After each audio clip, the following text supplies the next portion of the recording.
नमस्कार मित्रांनो, परत एकदा आपलं खूप खूप स्वागत आहे आपल्या सर्वांच्या महाडीबीटी स्कॉलरशिप ऑफिशियल या चॅनलवर. आणि आज आपण पाहणार आहोत मुख्यमंत्री माझी लाडकी बहीण योजना. तर या योजनेमध्ये आपण आतापर्यंत दोन पार्ट पाहिले, ज्याच्यामध्ये आपण योजनेचा ओव्हरव्ह्यू, योजनेसाठी लागणारे कागदपत्र आणि या व्हिडिओच्या माध्यमातून जसं तुम्ही थंबनेलला वाचलंय तसं की कुठल्या पात्रतात कोण लोक पात्र आहेत आणि कुणाचे उडणार आहेत फॉर्म. बिलकुल तुम्ही व्यवस्थित ऐकलेलं आहे, कुणाचे उडणार आहेत फॉर्म, सगळ्याला भेटणार नाही लाभ. याच्याबद्दल नेमकं अपडेट काय आणि ते कसं आहे हे सर्व जाणून घेणार याच व्हिडिओच्या माध्यमातून. सर्वप्रथम विद्यार्थी मित्रांनो, आपण महाडीबीटी स्कॉलरशिप ऑफिशियल या चॅनलवरती नवीन असाल, अद्याप या चॅनलला सबस्क्राइब केलं नसेल तर चॅनलला सबस्क्राइब करा, बेलच्या आयकॉनला हिट करा आणि नवीन येणारे व्हिडिओ पाहायला विसरू नका. तसंच इतर योजनेविषयी लागणारे सगळे व्हिडिओ आपल्या व्हिडिओ या मेन्यू खाली आहेत, तुम्ही तिथे जाऊन पाहू शकता स्कॉलरशिप संदर्भात आणि इतर गव्हर्नमेंटच्या स्कीम संदर्भात. चला विदाउट वेळ वाया घालवता चालू करत आजचा आपला टॉपिक. फर्स्ट ऑफ ऑल तुम्ही पाहू शकता की मी त्यांचं ऑफिशियल नोटिफिकेशन इथं ओपन केलंय आणि मागच्या व्हिडिओमध्ये मी तुम्हाला सांगितलं होतं की ऑफिशियल नोटिफिकेशन हे कसं पाहायचंय आणि त्याला कुठल्या साईडला जायचंय काय, तर ते तुम्ही तसं पद्धतीने पाहू शकता. तर चला तो मुद्दा याच्यामध्ये आपण डिस्कस करणार नाही. आणि या पीडीएफ मध्ये एकूण 9 पान आहेत बघा. तर या पानावरती पान नंबर 2 याच्यामध्ये आपण योजनेच्या लाभार्थ्याची पात्रता पाहतो. आता पात्रतेमध्ये फर्स्ट सगळ्यात महत्वाचं, आता ही जी आपण डिटेल डिस्क्राइब करणार आहोत याच्यामध्ये, तर ही फक्त आहे इलिजिबल पात्र लोकांची. आता पात्र लोक कोण?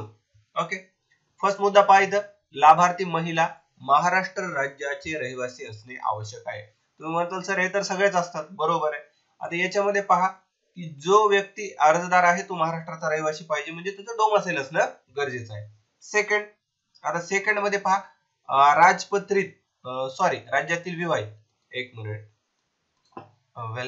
राज्यातील विवाहित विधवा, घटस्फोटित, परित्यक्ता आणि निराधार महिला. आता हे मुद्दा जो आहे हा समजून घेऊया. राज्यातील विवाहित, ज्या लग्न झालेल्या स्त्रिया आहेत त्या विवाहित स्त्रिया, ज्या विधवा, ज्यांचा पती वारलेला आहे तो, घटस्फोटित, ज्यांना घटस्फोट घेतलेला आहे किंवा डिवोर्स झालेला आहे म्हणून त्या, आणि निराधार महिला, ज्यांना कुणाचा आधार नाही, हेच लोक ह्या योजनेसाठी पात्र आहेत. ही क्रायटेरिया नंबर 2 आहे, जो की महाराष्ट्राचा रहिवासी असेल. त्याच्यानंतर या क्रायटेरिया मध्ये मोडणं गरजेचं आहे. जर मोडलं तरच आपल्याला पुढच्या इलिजिबल क्रायटेरिया मध्ये असेल तरच पैसे भेटण्यासाठी सुरळीत प्रोसेस होऊ शकते.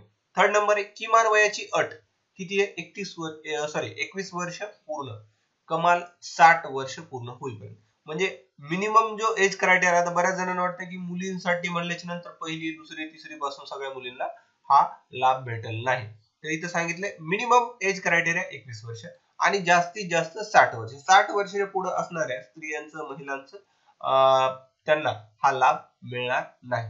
त्याच्यानंतर हा लाभ तुम्ही घेऊ शकत नाही. तर या must be you need to 20 age is complete or max limit is 60 years. तर ह्याच्यामध्ये आपण असणं गरजेचं आहे, 100% गरजेचं आहे.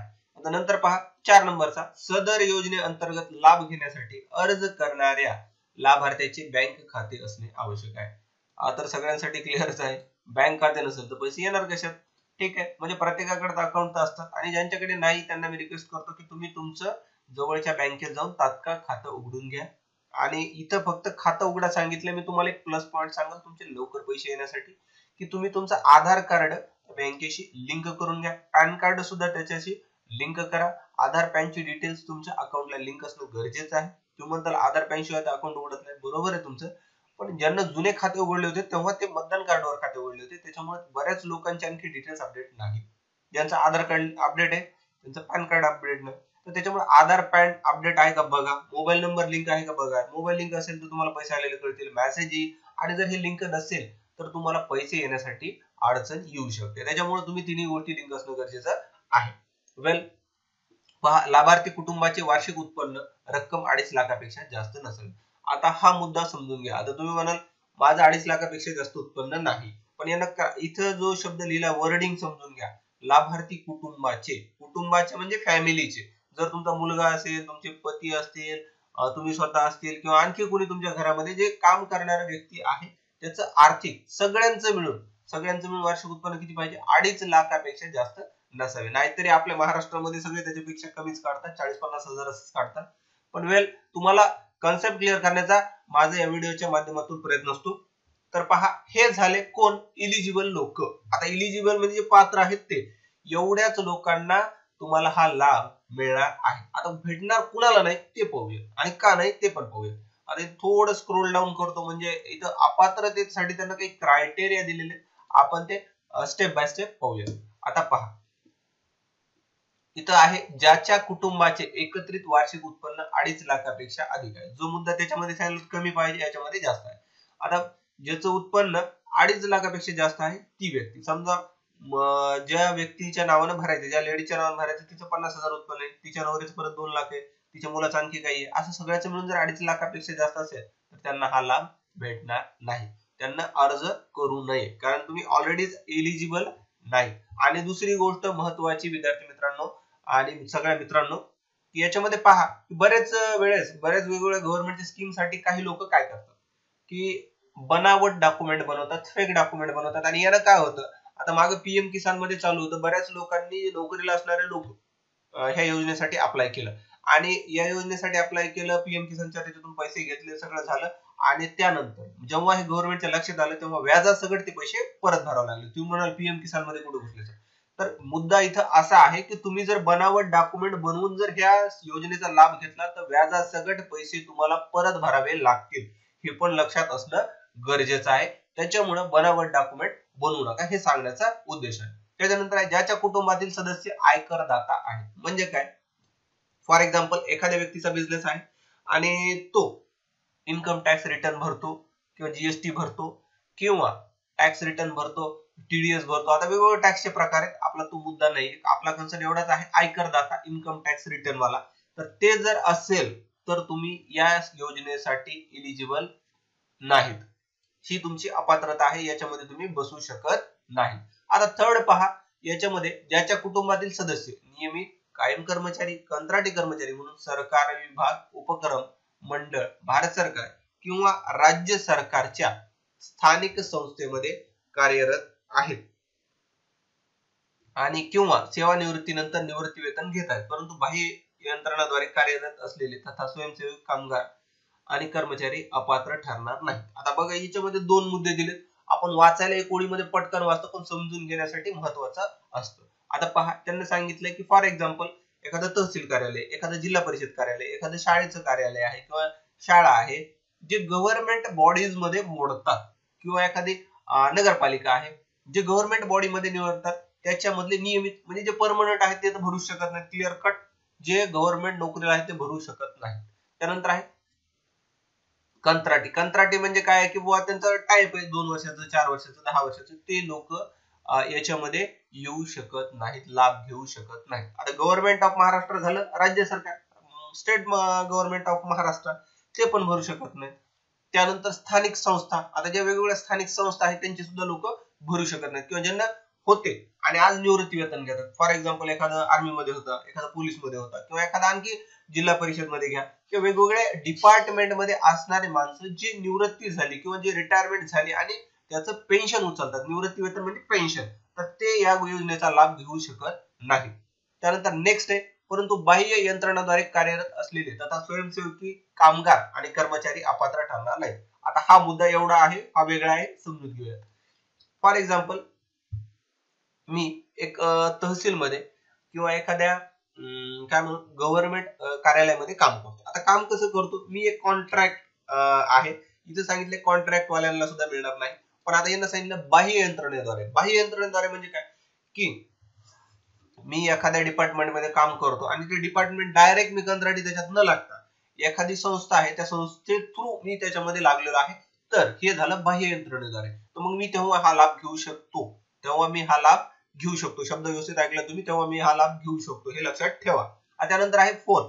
सदर लाभार्थी महिलेने शासनाच्या इतर विभागामार्फत राबविण्यात येणाऱ्या आर्थिक योजनेद्वारे 1500 पेक्षा जास्त लाभ घेतलेला असेल. आता बघा हा मुद्दा काय की फॉर एक्झाम्पल एखादी महिला निवृत्ती वेतन घेते किंवा एखादी महिला गव्हर्नमेंटच्या इतर कोणत्या योजनेमार्फत पैसे घेते, जी की 1500 पेक्षा जास्तीची रक्कम, 1500 पेक्षा कमी जर असेल तर बिलकुल तुम्ही इलिजिबल आहेत, पात्र आहेत, पण 1500 पेक्षा जास्त असेल तर तुम्ही इलिजिबल नाहीत, हे लक्षात घेणं गरजेचं आहे मित्रांनो. त्यानंतर आहे ज्याच्या कुटुंबातील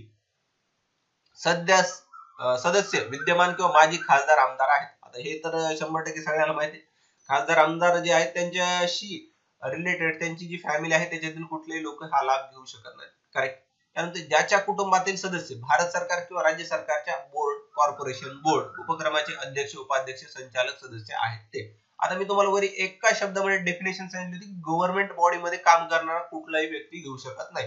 यांना तोच मुद्दा परत सांगितला तरी समजून घ्या की जे government, state government of Maharashtra किंवा गव्हर्नमेंट ऑफ इंडिया यांच्या ज्या बॉडीज आहेत त्याच्यामध्ये अध्यक्ष, उपाध्यक्ष, संचालक, सदस्य असं कोणी असेल तर ते लाभ घेऊ शकत नाही. आता त्याच्यानंतर 7वा मुद्दा बघा, ज्याच्या कुटुंबातील सदस्यांची संयुक्तपणे 5 एकर पेक्षा जास्त जमीन आहे ते. आता फॉर एक्झाम्पल माझ्याकडे 4 एकर जमीन आहे आणि माझ्या आईच्या नावावर 2 एकर आहे, वडिलांच्या नावावर 2-3 एकर आहे, अशी जी कंबाईन जमीन होते ती 5 एकर पेक्षा जर जास्त असेल तर या क्रायटेरियामध्ये माझ्या कुटुंबातील कोणीही लाभार्थी होऊ शकत नाही किंवा कोणीही या योजनेचा लाभ घेऊ शकत नाही. कशामुळे? कारण की जी जमीन आहे ती 5 एकर पेक्षा जास्त आहे. फॉर एक्झाम्पल जर जमीन 2 एकर असेल, 3 एकर असेल, 4 एकर असेल, 4.5 एकर असेल, पण कुणाची बोलतो मी? कुटुंबाची एकत्रित जमीन. ओके, तर ती जर कमी असेल तर आपण बिलकुल लाभ घेऊ शकता. त्याच्यानंतर 8वा, ज्यांच्याकडे 4 चाकी वाहन, ट्रॅक्टर वगळून, ज्याच्याकडे ट्रॅक्टर आहे ते सोडून 4 चाकी वाहन. आता 4 चाकी वाहन म्हणजे ज्या प्रवासासाठी आपण स्कॉर्पिओ घ्या, बोलेरो घ्या किंवा आणखी कुठल्या ज्या 4 चाकी गाड्या आहेत, स्विफ्ट घ्या, तुमच्याकडे जे थार वगैरे ज्या गाड्या असतील त्या 4 चाकी वगळून जर ट्रॅक्टर वगळून जर असतील तर तुम्ही 100% या योजनेचा पात्र नाही. जर तुमच्याकडे ट्रॅक्टर असेल तर तुम्ही पात्र आहे. हे तुमच्या कुटुंबात सुद्धा नोंदणीकृत नसावे हे लक्षात घेणं गरजेचं आहे. त्यानंतर आहे सदर योजनेमध्ये पात्रता व अपात्रता निकषामध्ये सुधारणा करण्याची आवश्यकता असल्यास नियोजन व वित्त विभागाचे अभिप्राय घेऊन शासन मान्यतेची कारवाई करण्यात येईल. आता आपला व्हिडिओ जवळपास संपत आलेला आहे. शेवटचा टॉपिक, शेवटची एक कन्सेप्ट. तुम्हाला मी काय पात्रता क्रायटेरिया सांगितले, इथं तुम्ही पात्रता क्रायटेरिया जे आहेत ते पाहिलेत की कोण पात्र आहेत आणि कोण अपात्र आहेत ते पण आपण सांगितलेलं आहे. तर मग त्याला समजून जर तुमच्या व्हिडिओ हा लक्षात नाही आला, परत एकदा व्हिडिओ प्ले करा. व्हिडिओ इथं फ्री आहे, तुम्ही कधीही कितीही वेळ बघू शकता. तर व्हिडिओ परत एकदा पहा, पात्रता यादी पहा, अपात्रता यादी पहा आणि जर तुम्ही एलिजिबल असाल स्टे तर तुम्ही 100% या योजनेसाठी अप्लाय करा. जर तुम्ही अदरवाइज याच्यामध्ये पात्र नसताल तर तुम्ही या योजनेसाठी अप्लाय करू नका. कारण की जर तुम्हाला सांगितले फेक बनावट डॉक्युमेंट बनवून घेतले तर तुमच्याकडे व्याजासहित रक्कम वसुलली जाणार आहे. त्याच्यामुळे अप्लाय करू नका. आणि अपात्र असणाऱ्या लोकांनी घाबरून जाऊ नका. तुमच्यासाठी याच्यामध्ये यांना सांगितलंय की बाबा काही जर चेंजेस वगैरे करायचे असतील, जर आम्हाला काही अभिप्राय आले तर आम्ही त्याच्यामध्ये कारवाई करू.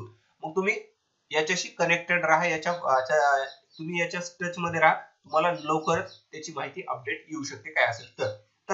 मित्रांनो, या व्हिडिओमध्ये एवढीच माहिती. ही माहिती सगळ्यात महत्वाचं बरं का मित्रांनो, ही माहिती जास्तीत जास्त लाभार्थ्यांसाठी, ज्यांना या गोष्टी माहित नाहीत त्यांच्यासाठी शेअर करा जास्तीत जास्त. हे आपलं काम आहे, सामाजिक जबाबदारी आहे. आणि तुम्हाला याच्या संदर्भात काही अडचण असली कमेंट करा. व्हिडिओ आवडला असल्यास लाईक करा आणि तुमचा मौल्यवान वेळ दिल्याबद्दल धन्यवाद मित्रांनो. भेटूया नवीन एका व्हिडिओ.